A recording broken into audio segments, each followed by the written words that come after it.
Welcome, Dolores. Please sit down. You look terrific. Thank you. Absolutely terrific. The last time we were talking on this show, it was after the huge success of your first album, right? Yeah, that's right. Were you worried about the second one? That it wouldn't do as well?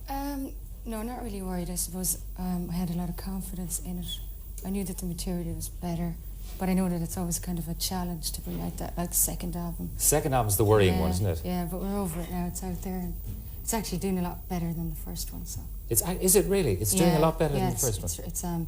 It went to #1 in Australia, and it's #1 in Germany and Belgium at the moment and stuff. Yeah.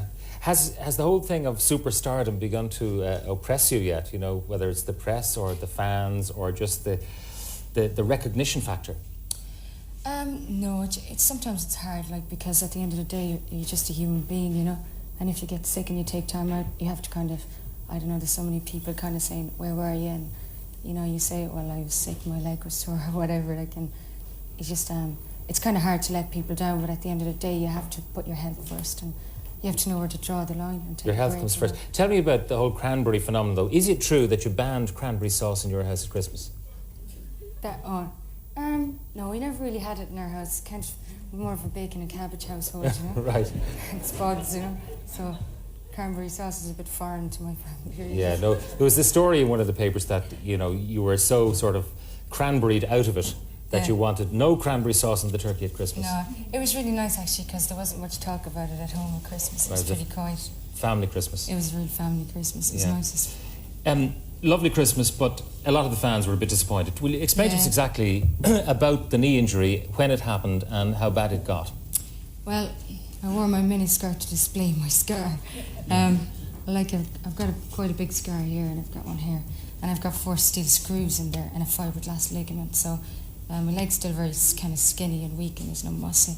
So sometimes it gets really sore because of the pressure on the joint, because I don't have the muscle to support it. So this was the cruciate ligament? Yeah, it's the now cruciate, everyone knows about the cruciate ligament because Niall Quinn, the Ireland goal scorer and Manchester City player, he had it. And it took him a good 9 months, I think, to recover with intensive physiotherapy, and Gaza had it as well. I've done no physio at all, because on tour it's just too hard, you know.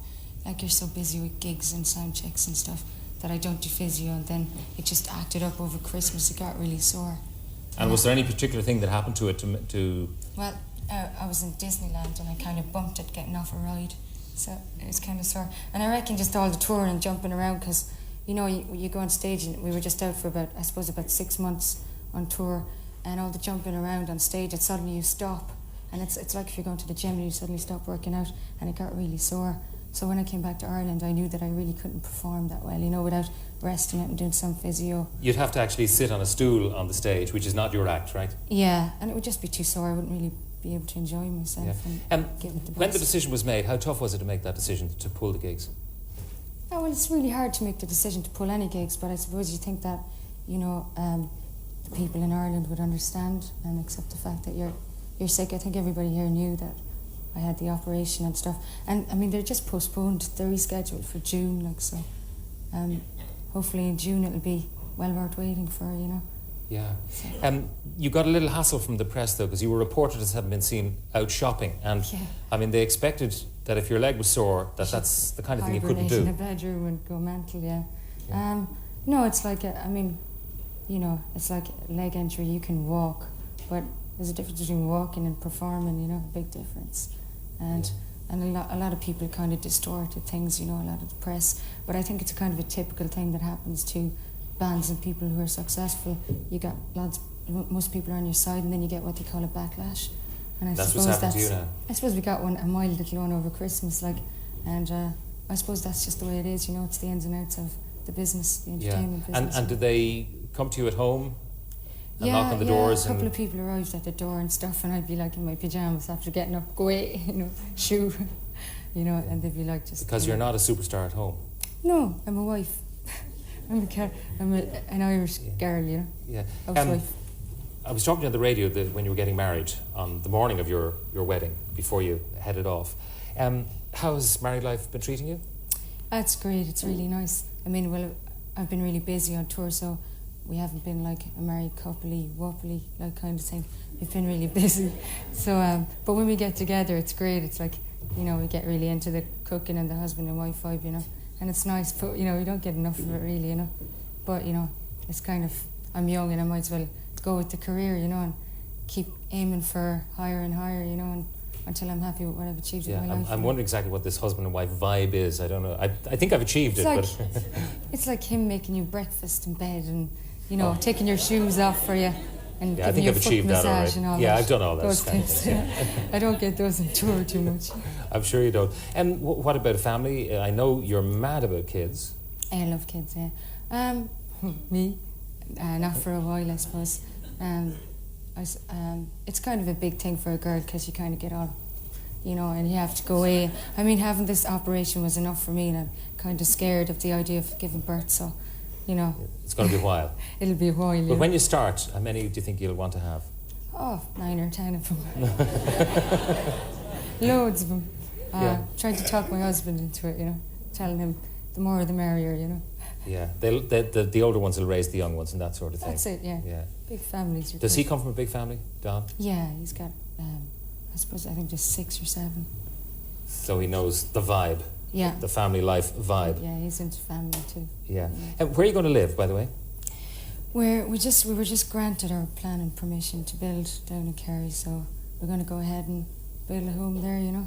And it gets easier the more we go back to, you know, the south, because people just get more relaxed about seeing you, you know. And I like, you know, I don't want to not be able to go shopping and push a trolley around in Quinsworth and Duns and be normal. So I insist on going out and be normal, and sometimes people ask you for autographs and you just give it to them, and sometimes people just leave you alone, you know. But the more they see of you, the more relaxed they're going to be about it. Yeah, it's like that, you know. And what's your lifestyle on the road? I mean, you're now a huge band in terms of popularity. I mean, is it all sort of limo here, limo there? Book 40 hotel rooms every time you check into a town? There's a lot of hotel rooms and limos and all that kind of stuff, all right, but I mean, I don't know, like limos are cheap in America anyway. I suppose that's why they give them to us. It's very busy. It's like, you know, I get up and usually I try to go to the gym every day and work with my leg a bit, seeing as I'm not doing physio. And then, you know, you got a sound check every day. You usually got an interview, and then you got to go back, makeup, clothes, performance, onto the bus, and on the bus then usually sleep in a bunk from midnight till about 7, and at 7 you check in to a hotel on your next destination. You know, you travel overnight every night, so, and then you just, you know, it's when like you're talking that, about it's pretty strenuous. working out every morning with your knee and so on, do you think it'll ever be right? I mean, or have you done I think damage to yourself that will actually come against you maybe when you're older? I'll probably have arthritis and stuff, but that's okay. I would have probably had it anyway. My granny has and stuff. Your granny has it? Yeah, it's in the family, so it's okay. Is that on your mother's side or your father's side? My mother's side. Yeah, your mother's in the audience. Is she all right? Does she have any arthritis? No, she's none yet. Oh, where has she gone? Down there. Are you all right? Do you have any arthritis at all? Has she changed at all since she became a superstar? Not at all, no. She's the same Dolores the whole time. No, she's My hairdo. What do you think of the hairdo? Do you like it? Yeah, I love that one. As distinct from... I don't like the red. She's red. They say that red is unlucky, supposed to be. First thing in the morning. There's some rumour about it, yeah. All right, you must be very proud of her anyway for all she's done. Yeah. Do you sometimes? She's a great girl. Do you sometimes pinch yourself, Dolores, and wonder, you know, how it all happened? I mean, are you still surprised at your success? No, not really, because it happened so slowly and stuff, and I really enjoy it, and I think it's the most important thing to... Sometimes it can get you down, because sometimes people say the nastiest things, you know.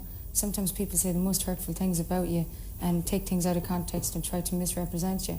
And that's nasty and stuff, but it's the career I've chosen, and it's one of those things I gotta accept, you know. What about stories that have been floating around that you want to go solo? Any truth in those?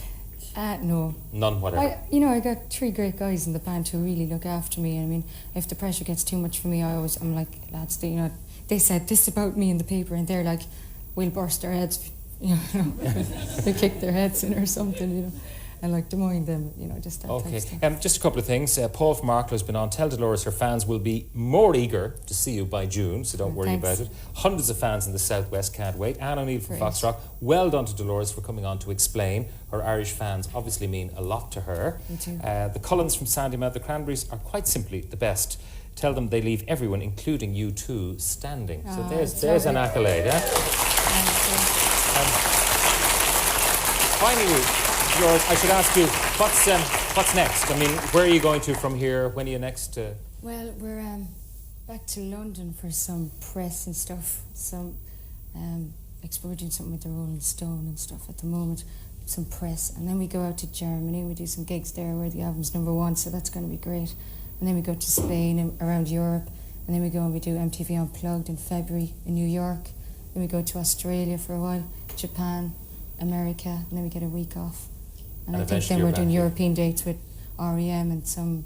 I think we're doing some festivals. We're not sure yet. Nothing is really confirmed. And I reckon you guys will be top of the bill. Hopefully. Hopefully you will. Yeah. Look, it couldn't happen to a nicer person. Dolores, thanks very much. a million. Nice seeing you again. Dolores O'Riordan at the Cranberries. Thank you very much indeed.